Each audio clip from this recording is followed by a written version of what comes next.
Asisakwazi ukukhuluma nogogo, khuluma kokusethi nezinto. Amavasha bahlosile, bathi uzokhuluza ugogo bewe. Asisakwazi ukukhuluma nogogo, bungayesethi wewo. Siyakhuleka kunina abakhulu, hayikhona abogogo nomkhulu. Igama umfoka mbanje itsizwa simbiza ngonduna kaNdaba. Hayikhona yasuke yahlala, impungu sihlephlela ulwazi. Izinto zaqala zakhanya nenkinga zaphela emphela Ndaba. Isizwe kithi siyakhala, sekukhona nenyanga zamanga. Izinto sakithi siyahamba engathi sekukhona abafundisi bamanga. Wathi ngithi kunina benkashana kaMenzi yaphuza umlaza ngameva yaphula umlilo ngamahlamvu abanye bocima ngamanzi. Nina belembe leqamanya amalembe ngokukhalipha usishaka kashaka ngemanzi ngesaba ukuthi ushaka. Ushaka kuyinkosi yasemashobeni ngiyakhuleka umhlaba wonke. Nasendaweni zonke nje lakuhamba kufinyele khona nomfanekiso oqoshiwe mawukuthi umusha kule channel. Ibizo lami ngumlekeleli umfoka mbanjwa. Ngumshana wakofuze fulele omashiya amahla ngathi azoshumayela. Ngumzukulu kaMdumo igaba elimabanga likaThumbula Tshatatsha uTshatatsha kaPheshe uPheshe kaMagwiyane uMagwiyane kaVaphi uVaphi kaNokhonjwa. Kanti insizwa zingibiza ngonduna kaNdaba uNtompisi yamncumela insizwa zamkhombisa lesincane saphuma ehlathini kuseni ngobvisa avuthuka ngoba sigcela amabele. Ngikhona elikholwa ngenhliziyo engalibhana kancane esontweni ugqamgqama usathe enkakane lakha lathi ngihamba ngithesela usithi lathi ngahamba. Ngumjabulelo kumamatheka komkakhe. Ngoba njalo memamatheka ukuthi faca inqawe eshunqa ulwazi ezinye inqawe eshunqa intuthu. Inkunzi ekhonya ishaya ishoba sibhongele phansi edlana zamaqede zihlaba isinyelele. Uhlala kuyintokozo ke bafowethu nodadewethu ukuthi ngifike la kwi-channel ethu enkulu Impunga yeSintu TV. Wena ungaka-subscribe ngiyacela ukuthi usubscribe la kwi-channel ethu enkulu sifundisana isintu.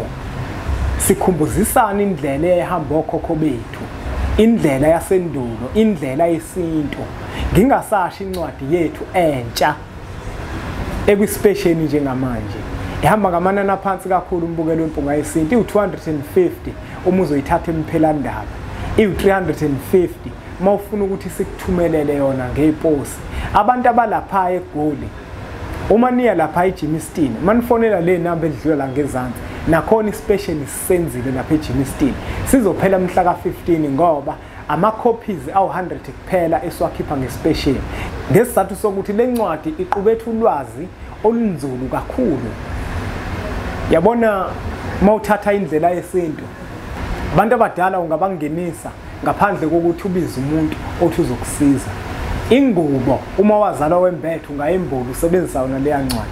Ziningi izinto esizilobile lapha kwindlela yesintu. Njengoba siyikhipha nje ngamanani aphansi ispecial esizophela manje futhi nakhona ama copies nje kuphela awu100 ebekade siwakhiphile nakhona ngicabanga ukuthi mhlambe kusele ako30 nento emva kwaloko makuphela wona ibuyele emuva ku550 ngoba bafowethu ulwazi olapha lunzulu kakhulu ugobela wabantu leya ncwadi. Namuhla umbukelo wempunga yesintu ngifisa ukuthi sikhulume ngalento yesibongo. Ngifuna sikhulume ngesibongo namhlanje kodwa ngifisa ukuthi sike singene sijule singakhi phezulu kepha sikhe empandeni ngoba uma ubuka abantu abaningi isibongo sibashayayo. Uyabona mina uma ngifika la ngifike ngithi ngumlekeleli umfoka mbanjwa ukhathini umagutshwa bese ngithi ngumshana wakofuze fulele omashiya amahla ngathi azoshumayela. Ngumzukulu kaMdumo igaba elimabanga lizalo uThumbula Tshatatsha uTshatatsha zalo uPheshe uPheshe zalo uMagwiyane uMagwiyane azalo uVaphi uVaphi azalo uNokhonjwa. Abantu abaningi bangayithatha kancane lento eseyafana nomlolozelo kimi eseyafana neculo engiliculayo mangingena kwimpunga yeSintu TV. Uma ngiqeda ukusho njalo bese ngithi mina insizwa zingibiza ngonduna kaNdaba uNtompisi yamncumela insizwa ziyamkhomba isilwane esincane saphuma ehlathini ekuseni ngovisa sivuthula ngoba sigcela amabele. Abantu abaningi lento bayithatha kancane, mhlawumbe abanye abasafisa ukuthi mangizokhuluma ngisho. Kanti lento inesizathu esinzulu ekufanele ukuthi uzibuze ukuthi kungani lo muntu ngaso sonke isikhathi uma ezokwethula inkulumo akhulume ngalendlela akhuluma ngayo, akhulume ngendlela eyodwa. Yabona ke namuhla bafowethu nodadewethu, ngithi ake ngizongena ngigxile ekujuleni kwesibongo. Sike sikhohle kancane ilezi zinto ezafika nondlebe zikhanya ilanga esingenazo thina esintwini. Ngokwesintu nangokwemvelo yomuntu ompisholo, isibongo asikakaze sibe umbhalo obhalwe phansi. Isibongo asikakaze sibe umazisi. Lento yomazisi into efike ngemuva kokugaseleka kandlebe zikhanya ilanga kuleli likaMthaniya. Ikhona ke futhi la kwaqala khona ukuthi abantu basebenzisa izibongo engezona. Ayikho inkinga uma usibiza isibongo engesona sakho, kodwa kuyinkinga enkulu uma uzosebenzisa isibongo engesona sakho. Ngiyazi ukuthi lento indala. Kunomuntu ekuthiwa uKhathide. uKhathide isibongo kodwa yena siyigama kuyena. Kunomuntu ekuthiwa uMapholoba. uMapholoba igama kuyena kodwa uMapholoba isibongo futhi. Uyabona lo muntu oqanjwe ngesibongo uyasibiza isibongo. Makuthiwa Khathide ubizwa ngesibongo sakomunye umuzi kodwa yena wethiwa ngaleso sibongo. Manje kuyenzeka ube umlekeleli wakaMbanjwa, uthole ukuthi uMbanjwa lombizayo uyigama ngoba ubizwa ngaye, ufana nebizo kuwena. Kodwa uNgcobo ngoba yena uyamsebenzisa ngokwasemsamo, inyongo yakaNgcobo iyona othelwa ngayo, ithongo lakaNgcobo ilona olithethayo, umsamo wakaNgcobo iwona uthethayo. Uhamba uye emsamo kaNgcobo ushisa impepho ukhulume namathonga khona. Lokho kusho ukuthi umsamo wakhona uyawusebenzisa, awusibizi isibongo sakhona. Kuyenzeka usibize uphinde usisebenzise, into enhle futhi naleyo. Kodwa okubaluleke ngaphezulu kwako konke ukuthi wena njenganomuntu uma usebenzisa isibongo akube ukuthi usebenzisa isibongo esifanele usisebenzise. Abantu abaningi bake babe nombuzo wokuthi uma mina ngibiza isibongo sika baba ngizalwa koMalume, izinto zami zingabheda yini? Ijulile leyo nto. Kungafanele siqale sibuke eqala ukuthi usibize nini leso sibongo sika yihlo. Ngenkathi usibiza bekunankulumo zini? Ngoba phela bafowethu nodadewethu ukuthi uzalwa koMalume bakho akupheli okuwukuthi uphume esendeni lika yihlo. Kubalekile ukusazi isibongo sika yihle ukuze sizokwazi ukuthi sigcinele umlando wokuthi wena uyigazi lakini. La ngifuna ukuthi siye khona bafowethu nodadewethu. Ngifuna ukuthi siyibuke lento yesibongo ngoba abantu abaningi bashayile lento yesibongo. Lento yesibongo bafowethu iyinkinga kakhulu. Lento yesibongo ihlukene kabili kuwena njenganomuntu. Isibongo siyaba yiSende, isibongo siyaba iNkaba. Uma ngithi isibongo siyaba yiSende ngikhuluma ngokuthi isibongo sakho kuyaba ngesika yihlo usisebenzise. Kwesinye isikhathi siyaba ngesika mama iNkaba yakho usisebenzise. Ngifuna ukuthi lento siyithathe siyibuyisele endulo, singayibuyiseli ngokondlebe zikhanya ilanga. Ngoba ondlebe zikhanya ilanga bona bayithatha kakhulu ngombhalo lento yesibongo.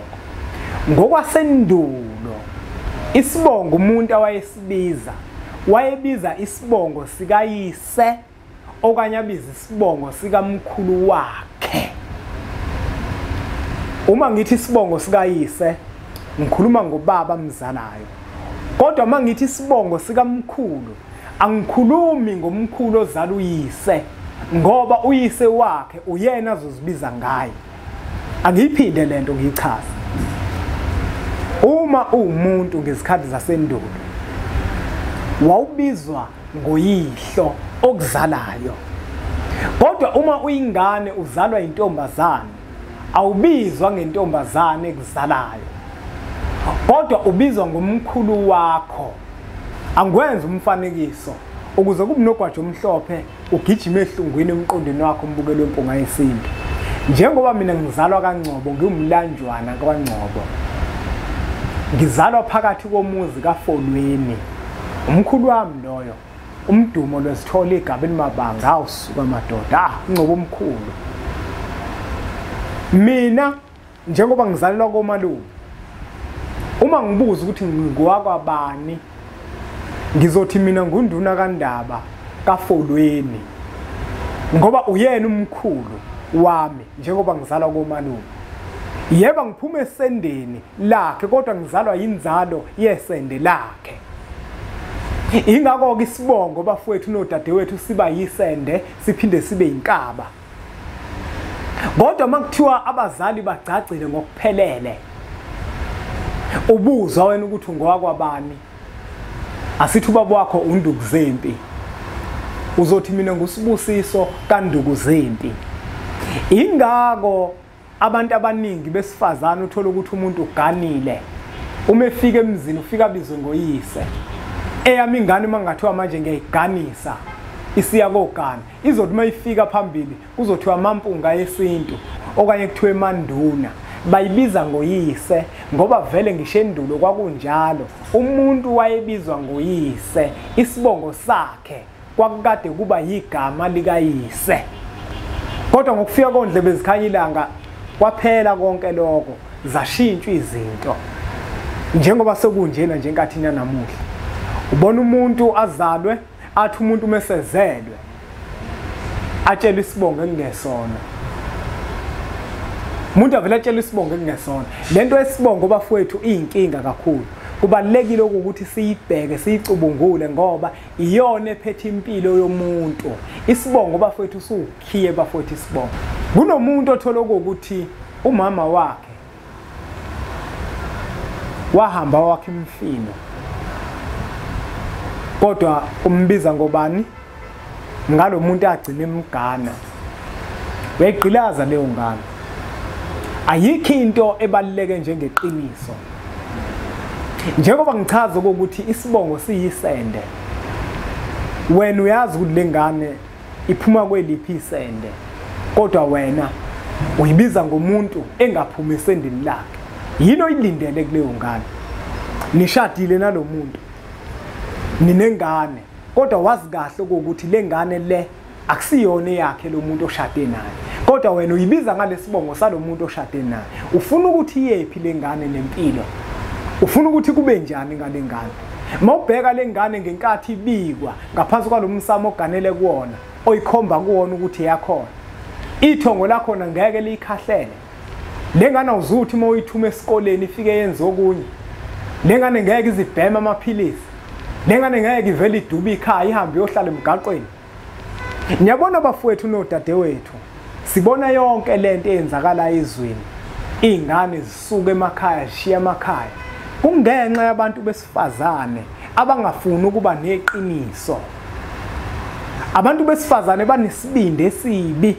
Umuntu wesifazane akanqeni ukuthi azi kahle ukuthi lengane ayithwele akusiyona indoda yakhe, kodwa ayibize ngendoda yakhe. Aphinde futhi kube uyena ogcizelela ukuthi lengane igcinelwe isiko lale ekhaya. Isibindi abanaso abantu besifazane. Kunabantu abazali abazala izingane zabo ziphambili ngenxa yabo. Izingane zabo zithakathwa yibona. Webazali, ayikho into edlula inhlambuluko, ayikho into ekhulula umuntu njengeqiniso.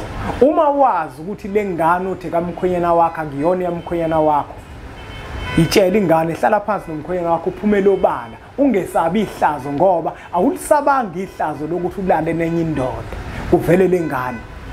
Musa ke manje ukusaba ihlazo lokuthi kulungiswe izinto zengane ngoba izingane zifundile zagogoda, kodwa ingane uma kufanele iye phambili akuyeki phambili.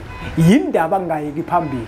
Ingane ibanjwe uwena mzali, uyayibuka nje ingane idonsa kanzima kodwa uyazi ukuthi akuyona yale ekhaya, uyazi ukuthi wena waphuma wakhe imfino kodwa ufuna ukuphumela obala. Yingakho namuhla bafowethu ngithi lento yesibongo asike siyichaze lento yesibongo, ngoba kukhona nemfundiso ezikhulunywayo bese kuthiwe isintu ukuthi umuntu wesifazane emeganile le ekhaya waphumela ngaphandle wathola ingane bese kuthiwe yale ekhaya. Amanyala leyo nto nasendulo abantu babewenza amanyala bahlale phezulu kwawo, akukwazi ukuthi le ngane yale ekhaya. Yingakho ngisho ngithi ingane kuyaba isibongo sayo yiSende neNkaba. Le ngane masizothi yale ekhaya ekubeni ingaphuma esendeni lale ekhaya ingeyona imbewu yale ekhaya, sithe kabani ngoba nakugane owesifazane le ekhaya, le ngane sekuzothi yale ekhaya ngoba owesifazane eganile le ekhaya. Yini yenza ukuthi uma insizwe eganiwe yale ekhaya yaphuma yangaphandle entombeni yafike yathola ingane bese le ngane ingavumeleki ukuthi ize la, kuthi akuyona yale ekhaya ingeyako malume bayo, kodwa lo wesifazane uma enze amanyala phakathi kwekhaya bese kuyagqitshwa konke lokho uzothi wale ngane le eyale ekhaya ngoba lo wesifazane ulotsholiwe le ekhaya. Amanyala lawo akusona isintu lesa, amanyala leyo nto yakhulunywa abantu ababehlala phezulu kwamanyala nababekade bewathanda amanyala. Ayikho leyo nto. Leyo ngane ezaleka kanjalo ingane le kufuna ilandela isibongo seNkaba kanina, hayi isibongo seSende likayise, ngoba iSende likayise lifike lazokona emagcekeni enye indoda, uyise wayo wegazi ungene esibayeni senye indoda. Akuphele bafowethu ukuthakatha ingane sizala. Uma umuntu nje wazi kahle ukuthi wena waphuma waya ngaphandle walala nenye indoda kwavela ingane, leyo ngane musu ukuthi eyala uganele khona akuyona yalapho, eyaliphi ithongo, ngoba phela uma uwumfazi uganile phakathi kwekhaya usuke uzovusa isibongo sala uganele khona. Uma uzovusa isibongo sala uganele khona noma uzovusa umuzi, ngake ngachaza ukuthi awuzili kuzokwakha izindlu kodwa uzovusa abantu bale ekhaya, uzovusa izalukwazi zale ekhaya, uzovusa amakhehla le ekhaya akadandulela kwelamathongo. Manje wena uma kuwukuthi uzothi ngoba naku uganele ekhaya waphuma waya ngaphandle kwabe sekuvela umntwana, iliphi lethongo lale ekhaya ulivusayo? Ayiphele leyo nto. Nakubona labantu abakhuluma isintu, ayiphele lento yokuthi umfazi umeganile phakathi kwekhaya waphuma waya kokha imfino bese kuthiwe leyo ngane eyale ganele khona ngoba ulotsholiwe, ingane yenkomo. Ingane akuyona yenkomo, ingane yethongo, ingane iphuma esendeni. Asiyeke bafowethu ukubhedisa izinto zabantu, ngoba baningi abantu othola ukuthi akuyeki phambili, impilo imile ngqi, akuyeki phambili ngesizathu sokuthi abazali bakhe ikakhulukazi unina, ngoba isibongo sengane saziwa unina. Ingane eziningi zisebenzisa izibongo engezona, ingane eziningi zikeMsamo engeyona ngesizathu sokuthi onina bazo banenhliziyo ezimbi, ngesizathu sokuthi onina bazo babakhunkule, babathakathi. Usuke umthakathi uma umzali uzofihlela ingane isibongo sayo ukuthi ingane ingeya kwabani, uyihlalise la ugane khona, ube wazi kahle kodwa ukuthi le ngane izalwa ile ndoda engiyiganile iphuma kwelinye iSende. Esikhundleni sokuba leyo ngane yakho izalayo uyayithatha uyihambisa kini ibe ngaphansi koMsamo wakini okuMsamo weNkaba yayo, ukuze izinto zawo zokwazi ukuthi zihambe kahle. Kodwa wena usaba amahlazo ukuthi wenza ihlazo, ngenkathi usawulenza ihlazo uzange ube namahloni. Uma sekufanele ukuthi ukhulume iqiniso ukuze ingane yakhe iye phambili, usuyesaba manje ihlazo. Yindaba ungasisabanga ihlazo ngenkathi usafuna ukulenza ihlazo. Uma sekufanele ukuthi izinto zengane zakho azilunge, awufuni wena ukuthi zilunge, uthi usaba ihlazo. Asingayenzi leyo nto bafowethu. Ingane zingahlupheki ngenxa yethu. Uma nje umzali wazi kahle ukuthi le ngane le akuyena yalomuntu lo omganile, kusukela namhlanje khuluma iqiniso, ngoba iqiniso ilona eloyikhulula ingane yakho. Iqiniso ilona eloyenza ukuthi iphumelele, iqiniso ilona eloyenza ukuthi ingane yakho ngisho isidlulile emhlabeni iye endaweni efanele. ngoba umuntu medlule emhlabeni akaye ezulwini mhlambe into enenza ukuthi nifihlele izingane izibongo ilento yokuthi nazi ukuthi umuntu ezulwini umuntu akayi lapho ezulwini umuntu uya kwelamathongo umuntu uye emndenini wakhe ningabobuki inkolo zithema zafika nokwazo okunye okungamanga okungamampungu umuntu mehamba emhlabeni uye emndenini yakubo hayi indaba ukuthi uye ezulwini uya kwelamathongo kusukela endulo umuntu mehamba emhlabeni waya kwelamathongo manje akupheleke lokubafowethu ukuthi sixova izinto zezingane izingane sizibize ngezibongo engezona sizisebenzisele izibongo engezona ngoba masenza njalo hlukile nabathakathi uma nje umzali unengane owazi kahle ukuthi lengane lena kuyona yale ndoda othi wena eyayo zazi kusukela namhlanje ukuthi umthakathi zazi ukuthi ingane yakho mayingayi phambili umuntu oyithakathayo wena umuntu oyisithe esikhulu wena mzali wayo ngiyazi ukuthi kuyalumela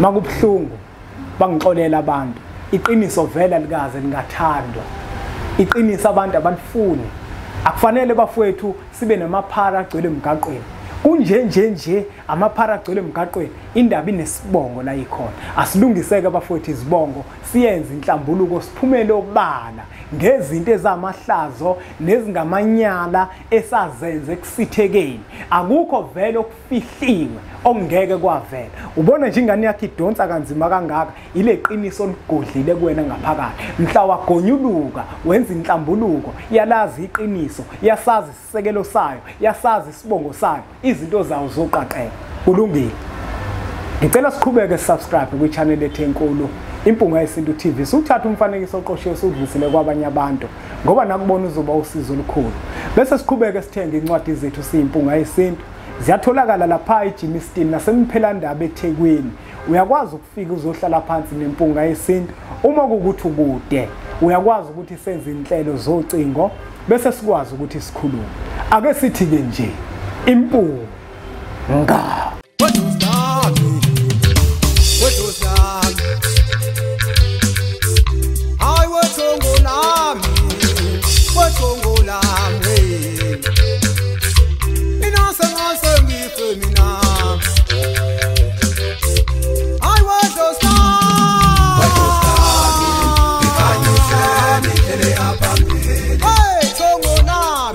Hey,